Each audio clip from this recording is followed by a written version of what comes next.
Coucou les yogis. Alors aujourd'hui c'est l'heure du café yoga, on est dimanche et il est 14 heures, donc bienvenue à ce café yoga.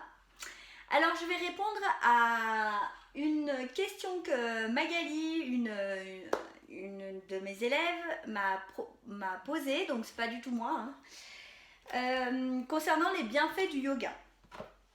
Donc le yoga, il a un certain nombre de bienfaits et il a un impact sur le corps physique et puis aussi sur l'esprit et sur le mental. Donc je vais m'appuyer sur un texte de Swami Vishnu Devananda encore cette semaine qui nous parle des techniques du yoga. Et il fait un parallèle avec une voiture et c'est un peu plus clair dans notre pratique. Je vous lis ce texte. Les techniques du yoga peuvent être synthétisées en 5 aspects. C'est toujours le même livre, hein, ou pas dessin. Exercice approprié, respiration appropriée, alimentation, relaxation appropriée, méditation et pensée positive. Quand on a une voiture, nous avons besoin d'huile pour la lubrification, d'un système de refroidissement, d'une batterie, d'essence et d'un conducteur sensible au volant. Ceci est valable avec n'importe quelle voiture. Peu importe le modèle, sa valeur, cela ne fait aucune différence. Ces 5 aspects sont essentiels. Notre corps est comme un véhicule, comme une voiture. Et nous utilisons ce véhicule pour nous incarner ici, dans notre vie. Certains prennent une voiture privée, d'autres un bus. Certains ont une grosse voiture et d'autres une petite voiture. Mais tous nous avons besoin de ce véhicule pour atteindre notre destination. Les asanas, postures, et le système d'huile et de lubrification de notre véhicule. La relaxation est le système de refroidissement. La batterie de notre corps est le plexus solaire. D'ailleurs, j'ai fait une séquence pour Manipura en yoga des saisons, vous le trouvez sur ma chaîne, qui est rechargée par les exercices de respiration, donc les pranayamas. L'essence vient de notre nourriture, de l'air, de l'eau, du soleil. Et enfin, le conducteur sensible conscient est notre esprit. Alors, moi quand j'ai commencé le yoga, j'ai pas du tout commencé par rapport à la philosophie. Je me suis pas dit que ça allait changer toute ma vie. Au début, j'ai commencé le yoga parce que mon médecin m'avait dit que ce serait bien pour mon stress et pour mon dos de faire du yoga. Donc j'ai commencé par cette voie-là et c'est la voie que beaucoup de gens expérimentent. Et puis la vie va faire que je vais devenir professeur de yoga. Alors, le yoga a un réel impact sur le corps au niveau des ligaments, des muscles et donc du squelette. Pour ça, il est important d'avoir affaire à un professeur de yoga qui a la conscience de l'impact des postures sur le corps. Donc là, on parle des asanas, des postures. Et on peut rétablir des fois l'équilibre avec certaines postures de problèmes posturaux. Par exemple, je vous ai aujourd'hui amené mon livre d'anatomie. Alors moi je suis un professeur de yoga qui va porter beaucoup d'importance sur l'anatomie parce que je sais que ça a des conséquences au niveau physique. Et moi j'avais à cœur d'enseigner, mais pas n'importe comment, parce que je savais l'impact que ça avait sur le corps. Hein. Donc si aujourd'hui le yoga il est patrimoine mondial de l'UNESCO, c'est aussi pour ça, parce qu'il y a un impact sur le corps. Alors ça peut être positif, et puis ça peut être négatif quand on fait du yoga n'importe comment, qu'on fait la vague après quand on s'étire et puis qu'on fait une espèce de vague là pour remonter. Ça c'est très mauvais pour le bas du dos. D'ailleurs moi je le dis dans tous mes cours, de faire attention, de faire gainer le ventre, hein, pour pas laisser le ventre aller vers l'avant. Donc Ça, c'est déjà la première chose. Il y a un impact physique. Donc, si on regarde les planches qu'ont les professeurs de yoga à leur disposition, donc ça, c'est une posture qui s'appelle Vasisthana. C'est une posture assez compliquée. Et on voit qu'elle met en tension les muscles du dos. Et ces muscles du dos, eux, ils sont accrochés à la partie blanche qui est ici, qui est la colonne vertébrale. Donc ça va venir impacter la colonne vertébrale, ça va venir la redresser ici. Et c'est d'ailleurs une des postures que l'on fait maintenant le plus souvent pour tout ce qui est scoliose. Donc la scoliose, c'est un S comme ça de la colonne, et bien là ça vient tirer sur les muscles des côtés et ça réaligne la colonne. Donc on voit ici devant et puis on voit ici derrière.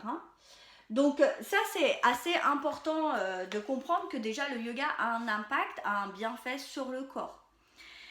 Au niveau des muscles, ça les fait travailler. Ensuite, il y a des bienfaits sur les pranayamas vont influencer le nerf vague qui est dans le nerf vague, c'est un nerf qui part du cerveau, qui descend le long de la colonne et qui alimente différents organes.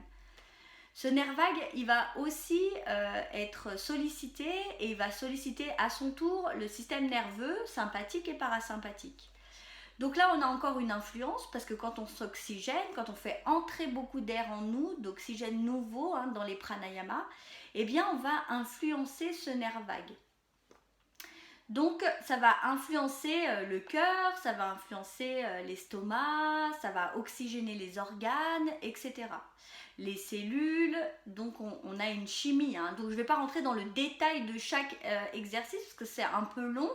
Moi, je le dis énormément dans mes cours, mais voilà, il faut pas hésiter à demander à son prof, en fait. La relaxation, elle va amener une détente vraiment importante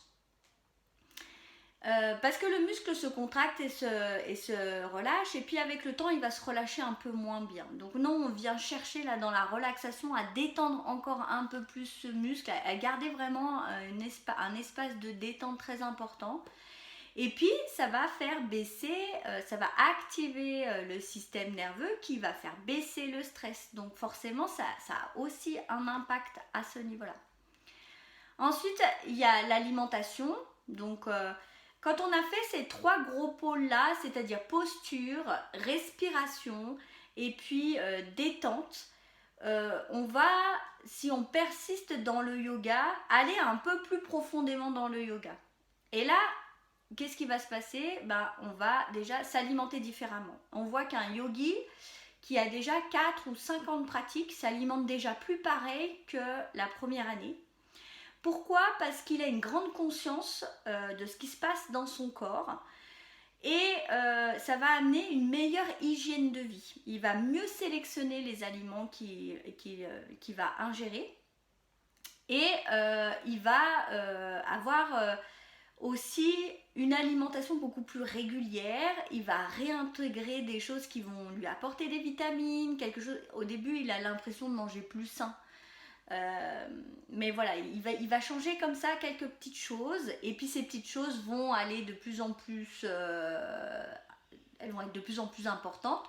Et puis certains vont complètement migrer vers des alimentations ayurvédiques où là, grâce à leur typologie corporelle, leur métabolisme, ils vont prendre des aliments, ils vont prendre certains aliments et pas d'autres. Par exemple, pour un kapha, qui est mon cas, on va éviter tout ce qui est gluten, tout ce qui est collant, pour ramener des céréales un peu plus légères à digérer, comme le riz. Voilà. Donc ça, c'est aussi un autre bienfait. Et puis, parallèlement ou dans un deuxième temps, on a la méditation et la pensée positive. Alors là, on va glisser vers la philosophie du yoga, on va glisser vers des textes et on va commencer à tourner un petit peu les choses d'une manière différente. C'est-à-dire que quand il va nous arriver quelque chose qu'on n'a pas souhaité, par exemple en ce moment, on est tous confinés chez nous. Bon, voilà, c'est quelque chose qu'on n'a pas choisi. Mais un yogi, il va se dire, ok, ben, pour moi c'est une opportunité de ranger, c'est une opportunité de classer mes documents, de faire ce que je n'ai pas à faire, pourquoi pas d'étudier des textes que j'avais mis de côté parce que je n'avais pas de temps. Et il va voir une opportunité dans chaque chose négative. Et là, il va un peu transformer les expériences de la vie en quelque chose de positif, en n'oubliant pas de garder une ouverture. C'est-à-dire de se dire, ben, ce qui m'arrive aujourd'hui, peut-être je ne le comprends pas sur le coup, mais je comprendrai plus tard. Alors voilà les bienfaits du yoga dans un premier temps. Et puis après, quand vraiment on commence à être acharné et puis qu'on sent que ça a bouleversé notre vie, que ça a été un grand changement, donc pour moi c'est ce qui s'est passé, hein, c'est vraiment ce que j'ai ressenti, eh bien on va glisser vers l'étude des textes, on va glisser vers les mantras, chanter les kirtans avec les autres. Et puis on va essayer voilà, d'avoir une vie positive, de dédier une partie de notre temps à du bénévolat.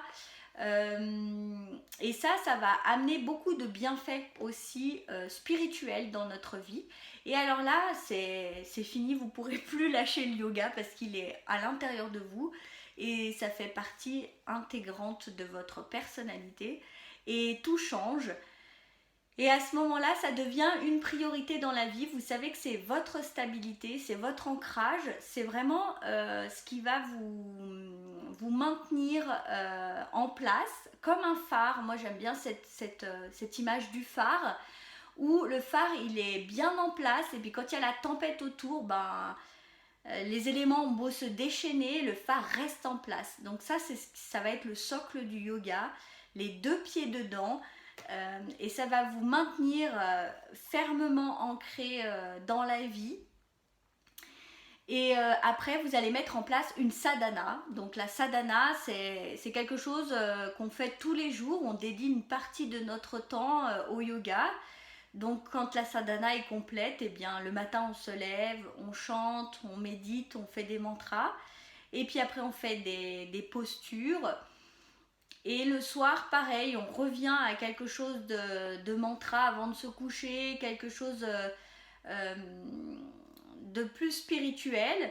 Après, on n'est pas obligé de suivre l'exemple des autres. On peut aussi trouver ses propres moyens. Voilà, moi, il a fallu, par exemple, dans ma sadhana, que je l'adapte à mon mode de vie. Et aujourd'hui, j'en suis très contente parce que ça marche et que ça change énormément de choses dans ma vie. Voilà.